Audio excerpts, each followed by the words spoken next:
হেরে যাওয়ার পরেই উঠেছিল। প্রশ্ন উঠেছিল, মমতা বন্দ্যোপাধ্যায় শুভেন্দু অধিকারীর কাছে হেরে গিয়েও মুখ্যমন্ত্রীর শপথ নিয়ে ঠিক কাজ করলেন তো? শুভেন্দু অধিকারীকে যখন মমতা বন্দ্যোপাধ্যায় বিরোধী দলনেতা হিসেবে মর্যাদা দিতে না চেয়ে প্রধানমন্ত্রী নরেন্দ্র মোদীর ইয়াস বৈঠক এড়িয়ে গেলেন, তখন খোদ শুভেন্দুই এই প্রশ্নটাকে আরো উস্কে দিয়েছিলেন।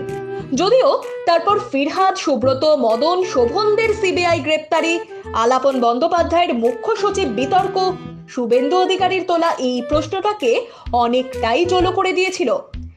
সেই প্রশ্নটাই কিন্তু ফের এবার নতুন করে উঠতে শুরু করেছে, কারণ আচমকাই রাজ্যের রাজ্যপাল জগদীপ ধনখড় দিল্লি সফরে গেছেন এবং দিল্লি সফরে যাওয়ার আগে রাজ্যের আইন শৃঙ্খলা পরিস্থিতি নিয়ে যথারীতি রাজ্যের মুখ্যমন্ত্রীকে আরো একবার চিমটি কেটে গেছেন। রাজ্যপালের এবারের দিল্লি সফর নিয়ে অনেকেই অনেক কথা বলছেন। কেউ কেউ আগবাড়ি আরো একবার এটাও দাবি করছেন যে বাংলায় হয়তো রাষ্ট্রপতি শাসনের ষড়যন্ত্র চলছে। কিন্তু বাংলায় রাষ্ট্রপতি শাসন যে সম্ভব নয় সেটা আমরা মানে পারফেক্ট পলিটিক্স কিন্তু গত 4 মাস ধরেই বলে আসছে। তাই এবারও যখন রাজ্যপালের দিল্লি সফরে নিয়ে যখন রাষ্ট্রপতি শাসনের ধুয়ো তুলছেন, তখন কিন্তু আমাদের মনে হচ্ছে ব্যাপারটা কিন্তু এতটা মোটেও সহজ নয়। বাংলার রাষ্ট্রপতি শাসন নয়, তার থেকেও কিন্তু বড় অঙ্ক, বড় রণনীতি তৈরি করছেন বিজেপির কেন্দ্রীয় নেতারা। আর সেই রণনীতি তৈরি করা হচ্ছে রাজ্যপাল জগদীপ ধনখড়ের তৈরি করা নানান রিপোর্টের ভিত্তিতে। সেই রণনীতি কি? সেই রণনীতির জেরে কি মুখ্যমন্ত্রী মমতা বন্দ্যোপাধ্যায় কি আগামী কয়েক মাসের মধ্যে তার মুখ্যমন্ত্রিত্ব থেকে ইস্তফা দিতে বাধ্য হবেন? নন্দীগ্রামে শুভেন্দু অধিকারীর কাছে পরাজয়ের পর আরো একবার কি মমতাকে হারাতে চাইছেন বিজেপির কেন্দ্রীয় নেতারা? মুখ্যমন্ত্রী মমতা বন্দ্যোপাধ্যায়ের পদ থেকে ইস্তফা দিয়ে আরো একবার তাকে অস্বস্তিতে ফেলতে চাইছেন মোদী শাহরা? অনেকেই হয়তো বলবেন, মুখ্যমন্ত্রিত্ব থেকে মমতা বন্দ্যোপাধ্যায়কে ইস্তফা দিতে হবে এমন কোনো হাতিয়ার এখন আর বিজেপির কাছে নেই। সেটা সম্ভব একমাত্র বাংলায় রাষ্ট্রপতি শাসন জারি করলেই। কিন্তু রাষ্ট্রপতি শাসন জারি না করেও কিন্তু মমতা বন্দ্যোপাধ্যায়কে ইস্তফা দিতে বাধ্য করতে পারেন বিজেপির কেন্দ্রীয় নেতারা। সেটা কিভাবে? তাহলে বলি। মমতা বন্দ্যোপাধ্যায় নন্দীগ্রামে না জিতেও মুখ্যমন্ত্রিত্বের যে শপথ নিয়েছেন, তাতে কিন্তু কোনো মহাভারত অশুদ্ধ হয়নি। সংবিধানের নিয়ম মেনেই তিনি সেটা করেছেন। আপনারা জানেন, সংবিধানের সেই নিয়ম অনুযায়ী 6 মাসের পরেও মুখ্যমন্ত্রিত্ব ধরে রাখতে হলে মমতাকে যে কোনো একটি আসন থেকে উপনির্বাচনে জিতে আসতে হবে। আর সেটাই হয়েছে এখন তৃণমূলের চিন্তার কারণ। মমতা বন্দ্যোপাধ্যায় নন্দীগ্রামে শুভেন্দু অধিকারীর কাছে হারার পর যে ফের তার পুরনো আসন ভবানীপুরে উপনির্বাচন লড়তে চলেছেন, সে কথা সকলেরই জানা। কিন্তু সেই ভবানীপুর সহ বাংলার মোট 4টি বিধানসভা কেন্দ্রে উপনির্বাচন কবে হবে সেটা একমাত্র নির্বাচন কমিশনই জানে। মমতা বন্দ্যোপাধ্যায় যেহেতু 5 মে মুখ্যমন্ত্রী পদে শপথ নিয়েছেন, সুতরাং তাকে 5 নভেম্বরের মধ্যে নতুন করে ভোটে জিতে বিধায়ক হওয়ার শর্ত পূরণ করতে হবে। ওই দিনই শেষ হচ্ছে 6 মাসের মেয়াদ। কিন্তু মুশকিল হচ্ছে, করোনা পরিস্থিতির দোহাই দিয়ে নির্বাচন কমিশন যদি অনির্দিষ্টকাল উপনির্বাচন ঝুলিয়ে রাখে, তাহলে কি হবে? করোনার 3য় ঢেউ ফের পুজোর আগে আসতে পারে বলে বিশেষজ্ঞরা বলছেন। সেটা হলে অক্টোবরে ভোট তো নাও করাতে পারে নির্বাচন কমিশন। কেননা করোনা পরিস্থিতিতে বিধানসভা ভোট করানোর জন্য নির্বাচন কমিশনকে তৃণমূল যে হারে সমালোচনা করেছে, সেটা নিশ্চয়ই নির্বাচন কমিশনারদের মনে আছে। আর সেটা হলে কি হবে? যেটা হবে সেটা হলো সংবিধানের নিয়ম মেনে একদিনের জন্য হলেও মমতা বন্দ্যোপাধ্যায়কে তার মুখ্যমন্ত্রী পদ থেকে ইস্তফা দিতে হবে। হতে পারে সেটা একদিনের জন্যই, পরদিন আবার তিনি হয়তো মুখ্যমন্ত্রী পদে শপথ নিতে পারেন। কেননা সংবিধানে এই পর্যন্তই বলা আছে যে না জিতে মন্ত্রিত্বের শপথ নিলে 6 মাসের মধ্যে কোথাও থেকে জিতে আসতে হবে।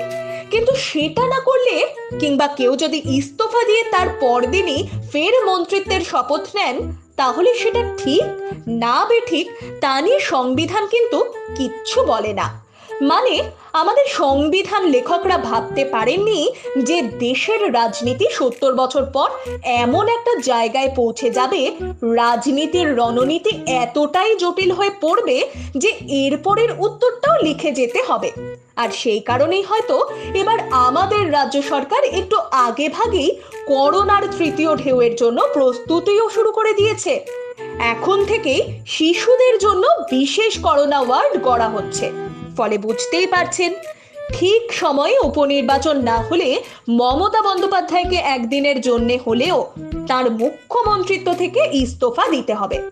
এখন আপনারা বলতেই পারেন, একদিন পরেই যদি ফের মুখ্যমন্ত্রিত্বের শপথ মমতা বন্দ্যোপাধ্যায় নিতেই পারেন, তাহলে অসুবিধার কি আছে? আরে দাদা, তাতে আর যাই হোক মমতা বন্দ্যোপাধ্যায়ের হেনস্থা তো হবে। ভোট না জিতেই বারবার মুখ্যমন্ত্রিত্বের শপথ নিচ্ছেন, এই কথা বলতে গিয়ে ভাবুন তো শুভেন্দু অধিকারী মমতা বন্দ্যোপাধ্যায়ের কেমন সমালোচনা করবেন। সমস্যার এখানেই শেষ নয়। একদিন পরে ফের মুখ্যমন্ত্রিত্বের শপথ নেওয়া নিয়ে হয়তো সংবিধানে কোনো কথা বলাই নেই ঠিকই, কিন্তু দেশে সুপ্রিম কোর্ট বলে তো একটা প্রতিষ্ঠান রয়েছে, আর সেই সুপ্রিম কোর্টই কিন্তু তারপরের কথাটা জানিয়ে রেখেছে। সুপ্রিম কোর্ট জয়ললিতা ও পাঞ্জাবের একটি মামলার ক্ষেত্রে এই একদিন পরেই ফের মন্ত্রিত্বের শপথ নিয়ে মন্তব্য করতে গিয়ে বলেছে, কেউ 6 মাসের জন্য মুখ্যমন্ত্রী হলেন, তারপর বিধায়ক নির্বাচিত না হয়েই পদত্যাগ করে একদিন পরেই আবার মুখ্যমন্ত্রী পদে শপথ নিলেন। এমন ঘটনা ঘটলে সংবিধানের ধারার যে আদর্শ তা ব্যর্থ হয়, তাই সেটা করা যাবে না। শীর্ষ আদালত আরো স্পষ্ট করে বলেছে, 6 মাসের জন্যই নির্বাচিত না হয়েও মন্ত্রী বা মুখ্যমন্ত্রী থাকা যাবে, আর সেটা করা যাবে মাত্র একবারই। নির্দিষ্ট সময়ের মধ্যে বিধায়ক না হতে পারলে পদ এমনিতেই চলে যাবে, তখন অন্য কাউকে ওই পদে বসতে হবে। অর্থাৎ মমতা বন্দ্যোপাধ্যায় যদি 6 মাসের মধ্যে কোথাও ভোটে জিতে আসতে না পারেন, তাহলে তার অন্য কোনো বিশ্বাসী বিধায়ককে মুখ্যমন্ত্রিত্বের পদ দিতে হবে। তিনি নিজে মুখ্যমন্ত্রীর পদে বসতে পারবেন না, ততদিন সেটা হবে যতদিন না তিনি কোথাও থেকে ভোটে জিতছেন। এবার বুঝছেন বিজেপির কেন্দ্রীয় নেতারা চাইলে কি করতে পারেন। আর মুখ্যমন্ত্রিত্বের শপথ নিয়েও কেন এত বিপুল জয়ের আনন্দ উৎসব করতে পারছে না তৃণমূল? তৃণমূল সূত্রে আরো খবর, মাঝখান থেকে আরো একটি রাস্তা বের করার চেষ্টা করেছিল তৃণমূল, আর সেটা হলো বিধান পরিষদ গড়ে প্রয়োজনে মমতাকে বিধান পরিষদের সদস্য করে দেওয়া। রাজ্যসভার মতো করেই বিধান পরিষদের সদস্যরাও ভোটে না জিতে মন্ত্রিত্বের শপথ নিতে পারেন, যেমনটা আমাদের দেশের বিদেশ মন্ত্রী এস জয়শঙ্কর নিয়ে রেখেছেন। কিন্তু সেই বিধান পরিষদ গড়ার প্রস্তুতি শুরু করে দিলেও কেন্দ্রের মোদী সরকারের অনুমতি ছাড়া সেটার কাজ শুরু করা যাবে না। মানে ঘুরে ফিরে তাতেও সেই কেন্দ্রেরই অনুমতি চাই। ফলে বিজেপির কেন্দ্রীয় নেতারা যদি মমতা বন্দ্যোপাধ্যায়কে আটকাতে চান, তাহলে কিন্তু মমতা বন্দ্যোপাধ্যায়ের মুখ্যমন্ত্রী পদ ধরে রাখার কোনো রাস্তাই খোলা থাকছে না, একমাত্র সুপ্রিম কোর্টে যাওয়া ছাড়া। এতে হয়তো মোদী শাহদের বিরুদ্ধে বিরোধীরা আরো একবার ছ্যাঁচা করবে, কিন্তু যদি প্রয়োজন পড়ে মোদী শাহরা যে সেটাও করতে পিছপা হবেন না, তা কিন্তু অনেকেই জানেন। অতএব মুকুল রায়কে দলে নিয়েই দায়িত্ব দেওয়া হয়েছে নির্বাচন কমিশনকে সামলানোর। হাজার হোক, তৃণমূল নেতাদের মধ্যে আগে কিংবা পরে নির্বাচন কমিশনে মুকুল রায়ের মতো ছুটোছুটি করার অভিজ্ঞতা কারোরই নেই।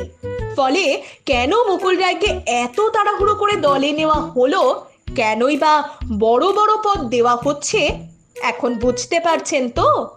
সুতরাং হে বন্ধুরা, রাজ্যপাল জগদীপ ধনখড় দিল্লিতে গিয়ে যে শুধু বাংলায় রাষ্ট্রপতি শাসন জারি করা সম্ভব কিনা সেটাই বসে বসে মোদী শাহদের সঙ্গে আলোচনা করছেন, এমনটা ভাবার কিন্তু কোনো কারণ নেই।